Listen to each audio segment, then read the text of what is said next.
हर हर महादेव, हर हर महादेव। मेरा सब गुरु भाई गुरु बहन सबको मेरा प्रणाम, भक्तजनों को सबको मेरा प्रणाम। माता पार्वती, महादेव, भोले बाबा की एक छोटी सी चर्चा करने जा रही हूँ। अच्छी लगे तो सब्सक्राइब करना। बोलिए हर हर महादेव की जय। अपने महादेव कैलाश पर्वत पे बैठे हुए आसन लगा करके और अपनी भक्ति में खोए आंख बंद करके बैठे हुए हैं। इतने में नंदी बाबा आए तो अपने महादेव को कहते हैं, प्रणाम महादेव। तो महादेव ने आंखें खोली, कहले नंदी भस्म लायो भस्म। तो कहने लगे हाँ प्रभु लाया मैं भस्म। कहने लगे लाओ दो। तो नंदी ने अपने महादेव को भस्म दे दी। अब महादेव अपने सारे शरीर में भस्म लगाने लगे। लगाते लगाते उसमें से एक हड्डी निकल गई। हड्डी निकल गई तो महादेव ने देख करके उसको फेंका। फेंका तो फेंकते ही है ना, एक राक्षस ने उत्पन्न हो गया वहाँ से। तो हाथ जोड़ करके खड़ा हुआ, बोलने लगा प्रभु प्रणाम, और मैं कौन हूँ। तो महादेव ने कहा आप मेरे ओर से उत्पन्न हुए हो। तो राक्षस कहने लगे फिर मेरा नाम क्या है। तो महादेव कहते हैं तुम भस्म से उत्पन्न हुए हो तो तुम्हारा नाम भस्मासुर रख देते हैं। जरा ध्यान से सुनिए गुरु भाई गुरु बहन भक्तजनों, ध्यान से सुनना जरा। भस्मासुर की कहानी तो सभी जानते हैं, मगर इतना कम लोगों को पता है कि भस्मासुर कैसे जन्मा था। तो महादेव ने हड्डी फेंक करके उसको है ना प्रकट किया था। तो कहने लगा, महादेव कहने लगे तुम्हारा नाम भस्मासुर है। भस्मासुर है तो कहने लगे ठीक है। अब कहने लगे महादेव मैं क्या करूं। तो भस्मासुर कहता महादेव मैं क्या करूं। तो महादेव कहते हैं तुम्हारा काम ये है, तुम मुझे भस्म लेके आओगे और मैं भस्म लगाऊंगा, मैं उसी से प्रसन्न रहूंगा आपके लिए। तो भस्मासुर जाते हैं अपने राक्षसों के पास, दानव जो जहाँ पे थे, दानवों ने उनको ये शिक्षा दी है कि तुम्हें वरदान तो दे दिया महादेव ने, मगर तुम अपने लोगों को मारोगे, अपने राक्षसों को मारोगे। अरे उनको मारो जो देवता हैं, जो उन्होंने बड़े बड़े हैं ना कब्जा कर रखे। इंद्र ने कब्जा कर रखा, इंद्र और भोलेनाथ ने कैलाश पर्वत कब्जा कर रखा, अपने पास क्या है। कहले हाँ भस्मासुर था तो सीधा, वो जब भोलेनाथ के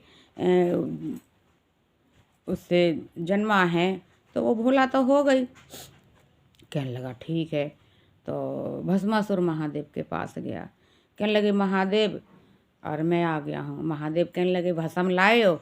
कहने लगे नहीं महादेव आजकल कोई मर ही नहीं रहा है तो मैं भस्म कहाँ से लाऊं। तो कहने लगे जाओ दोबारा जाओ। तो भस्मासुर फिर गया दोबारा। बीच में नारद जी मिल गए। अब नारद जी फंस गए, कहने लगे नारायण नारायण। तो भस्मासुर नारद जी के ऊपर हाथ रखने की सोचा तो नारद जी तो वैसे ही चतुर चालाक हैं। नारद जी कहने लगे अरे मेरे पास क्या है, मैं मर जाऊंगा, मुझे आप भस्म करोगे तो इतनी सी राख निकलेगी, उससे आपका पेट थोड़ी भरेगा, या उससे महादेव थोड़ी ना पूरा होगा। आप बड़े बड़े राक्षसों को मारो। आपके कुल में कितने बड़े बड़े हेल्थी बड़े बड़े राक्षस हैं, उनको मारो। फिर भस्मासुर गया, फिर राक्षसों के पास गया। तो राक्षस कहने लगे अब तुम वहीं जाओ कैलाश पर्वत पे, जिसने वरदान दिया था उनके पास जाओ तो उन्हीं को भस्म करना। तो है ना महादेव के पास आए, कहने लगे महादेव हमें तो कोई नहीं मिला भस्म करने के लिए, अब मैं आजमाता हूँ, आपके ऊपर ही हाथ रखता हूँ, ठीक है। तो महादेव भागे। महादेव कहने लगे अरे मैं तो बुरी तरह फंस गया, अब महादेव भागे भागे भागे भाग रहे हैं। अब विष्णु भगवान देख रहे कि महादेव तो फंस गए भस्मासुर के चक्कर में। तो विष्णु भगवान वहाँ से आए, एक नारी का रूप रखें और नाम था मोहिनी। नाम मोहिनी था। तो बस फिर है ना भस्मासुर के आगे आ गए। महादेव को भगा दिया विष्णु भगवान ने कहा जाओ तुम छुप जाओ। अब वो नारी का रूप रखे तो है ना बड़ा सुंदर देख करके भस्मासुर मोहिनी को तो कहने लगे अरे ये रुक रुक रुक, कौन है तू, कहाँ से आई है?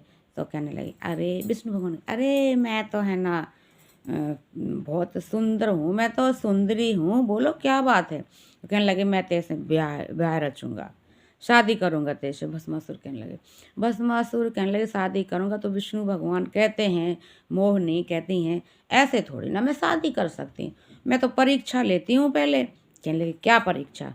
तो मोहिनी कहती हैं जब मैं नाचूंगी तुम मेरे साथ नाचोगे, कजन मैं हार जाऊंगी तो तुम मुझसे शादी कर लेना। तो भस्मासुर कहता ठीक है। अब मोहिनी यानी के विष्णु भगवान और मोहिनी का रूप धारण करा हुआ है, अब भस्मासुर के साथ नाचने लगी हैं। काफ़ी देर तक नाच रही हैं। तो वो अपने सर पे भी हाथ रखे, तो भस्मासुर भी सर पे हाथ रखा। तो भस्मासुर ने सर पे हाथ जैसे रखा तो भस्मासुर वहाँ भस्म हो गया। अब बस अब महादेव को तसल्ली मिली है। तो बोलिए हर हर महादेव। मेरी चर्चा अच्छी लगे भक्तजनों तो लाइक करना, सब्सक्राइब करना, कमेंट करना। आप कमेंट नहीं करोगे तो मुझे पता कैसे चलेगा कि है ना मैं आप कथा अच्छी सुनाती या नहीं। बोलिए हर हर महादेव की जय, माता पार्वती की जय।